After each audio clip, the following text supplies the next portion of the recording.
10 odd ways people managed money before credit cards. Picture this. You walk into a store, pick up what you need and reach for your wallet. But there's no plastic card to swipe, no chip to insert, no phone to tap. How would you buy anything? How would you handle emergencies or make large purchases? For most of human history, people had to get incredibly creative when it came to managing money.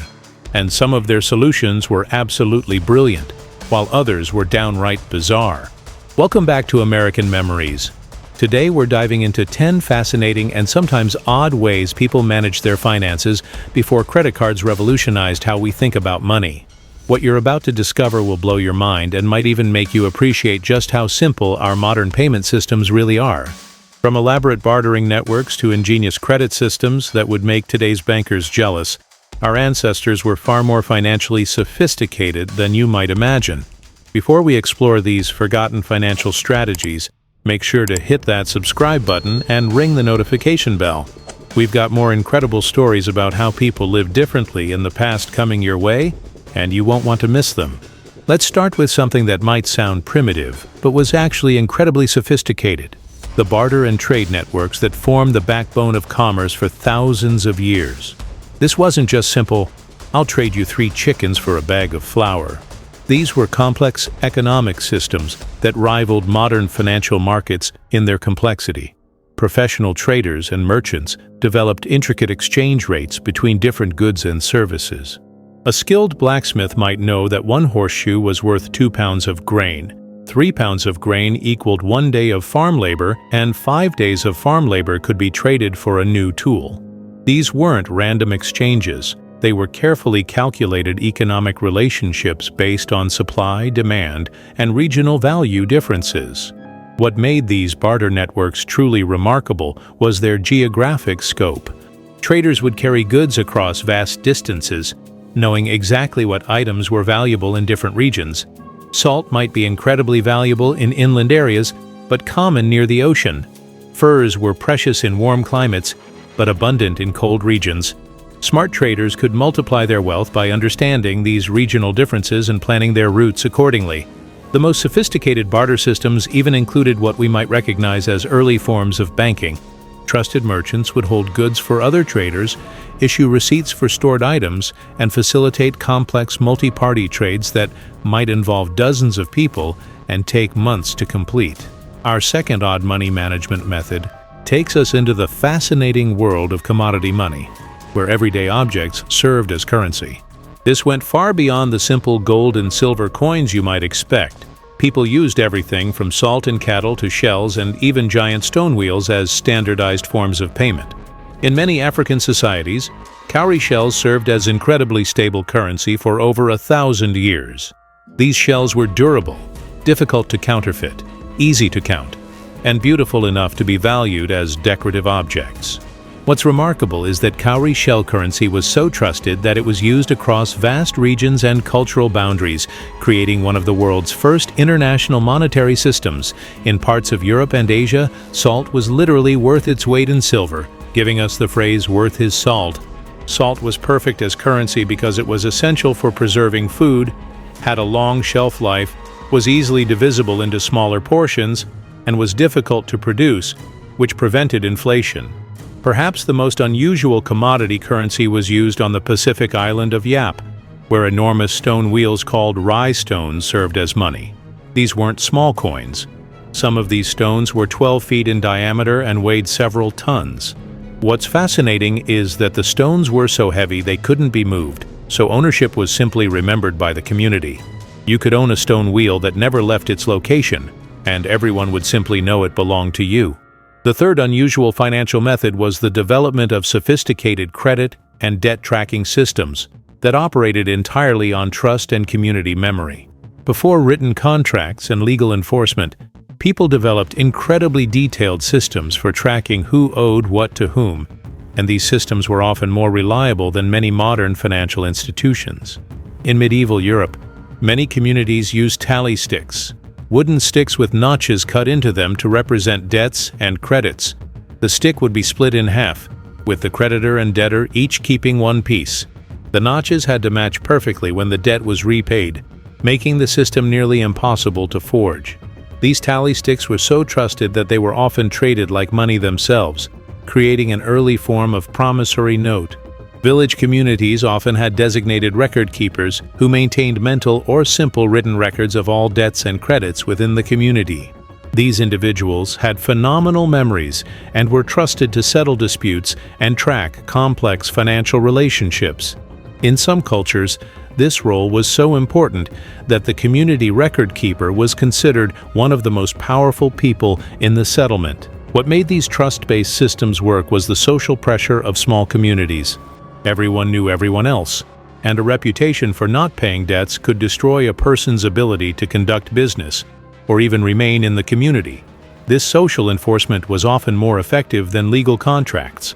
Moving to our fourth method, we encounter the fascinating world of mutual aid societies and financial cooperatives that provided early forms of insurance and banking services.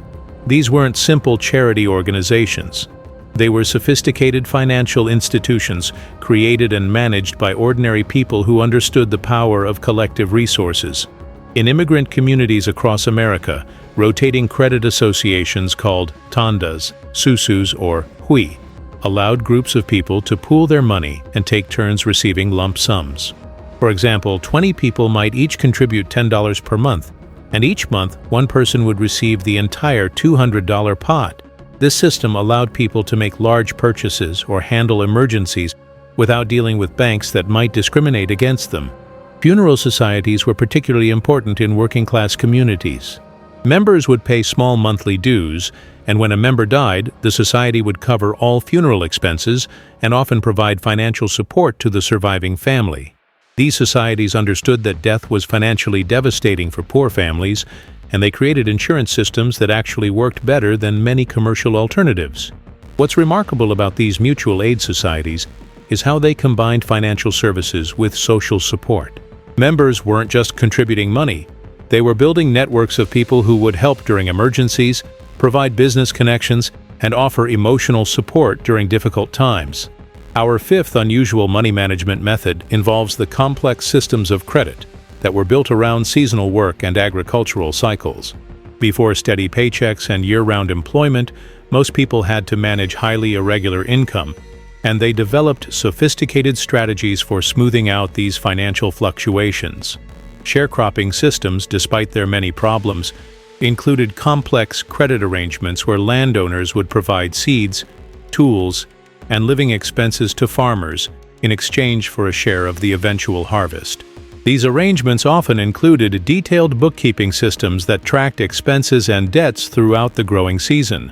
Company stores in mining and logging communities operated on elaborate credit systems where workers could purchase goods throughout the month and have the cost deducted from their eventual paychecks. While these systems were often exploitative, they also provided essential credit services to people who had no other access to financial institutions.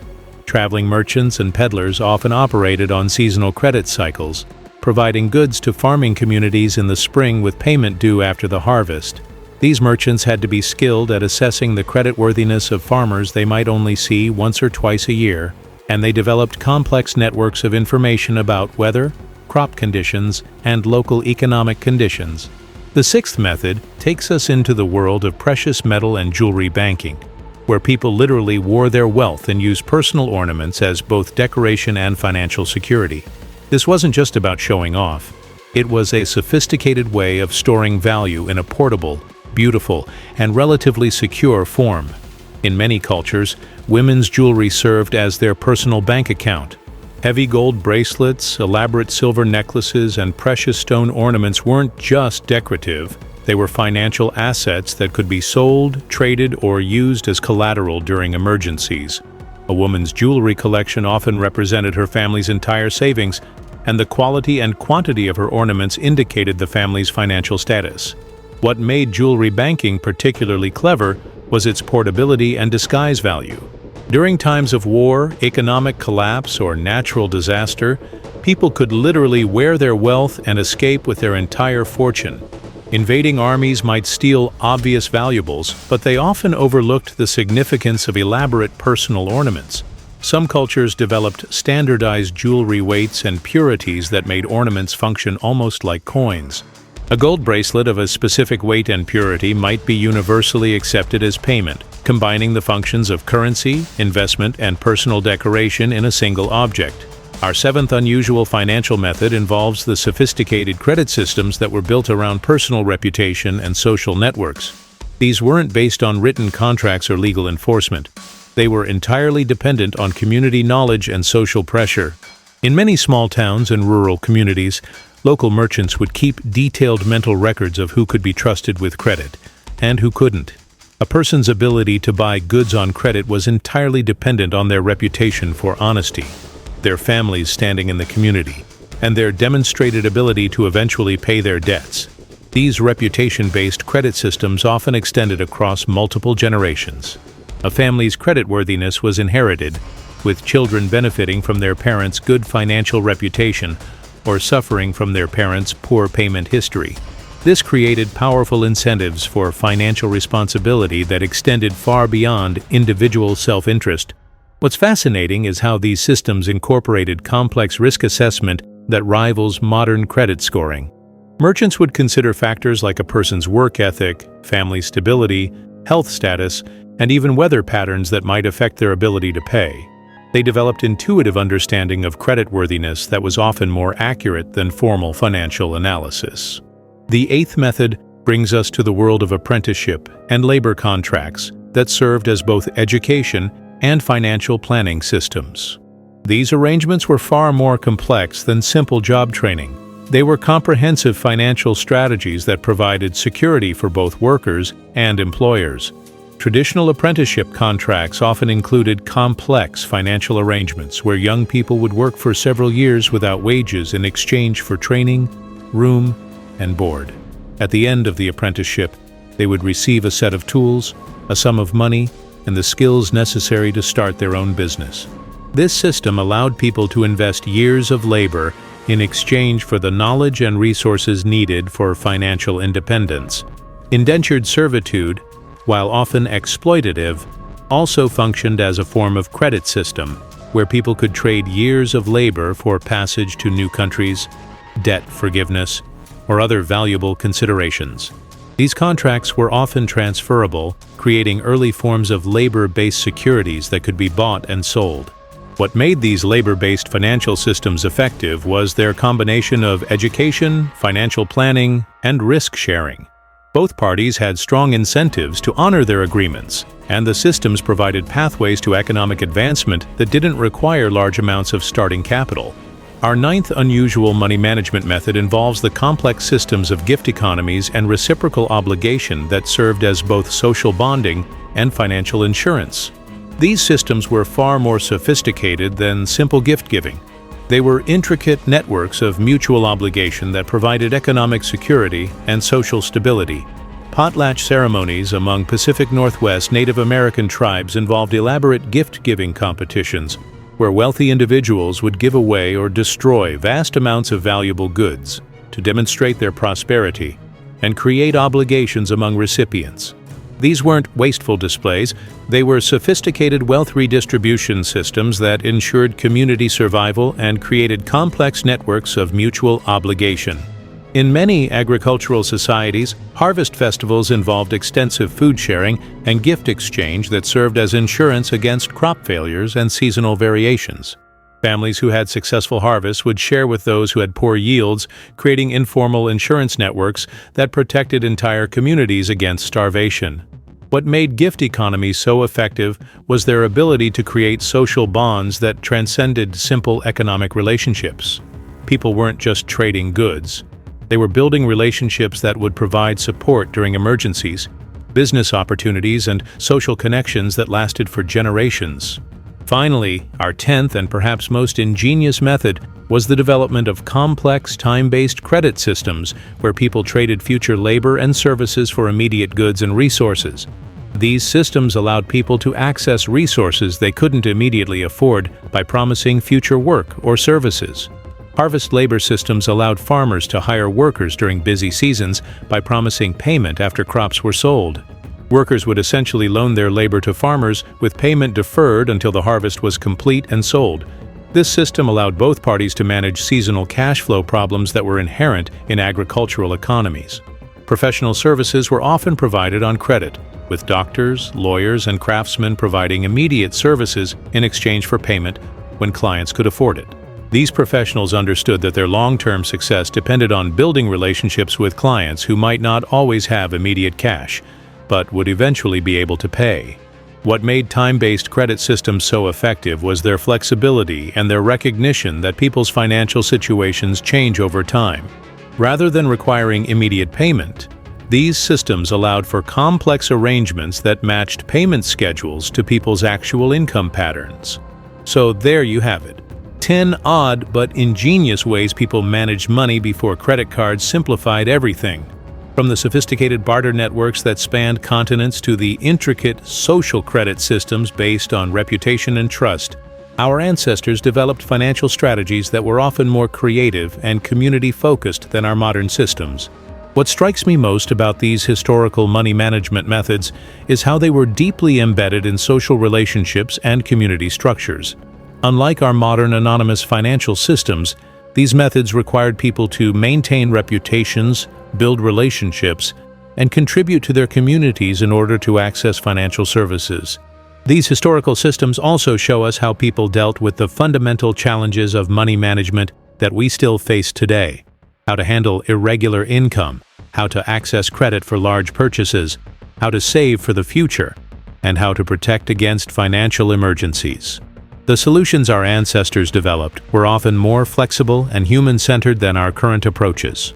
Perhaps most importantly, these systems remind us that money management isn't just about individual financial success. It's about creating systems that allow entire communities to thrive and support each other through economic challenges. If this exploration of historical money management fascinated you, you're going to love next week's episode, where we dive into 10 forgotten jobs that people once depended on for survival, but have completely disappeared from the modern world. Make sure you're subscribed with notifications turned on so you don't miss it. Which of these historical money management methods surprised you most? Can you imagine managing your finances using only barter and reputation, or storing your wealth in jewelry and precious objects? Share your thoughts in the comments below. I love hearing your perspectives on how these historical practices compare to our modern financial world. Until next time, keep exploring the fascinating ways people solve problems before our modern conveniences. And remember, sometimes the old ways of doing things can teach us valuable lessons about community, trust, and financial wisdom that we've forgotten in our rush toward technological solutions.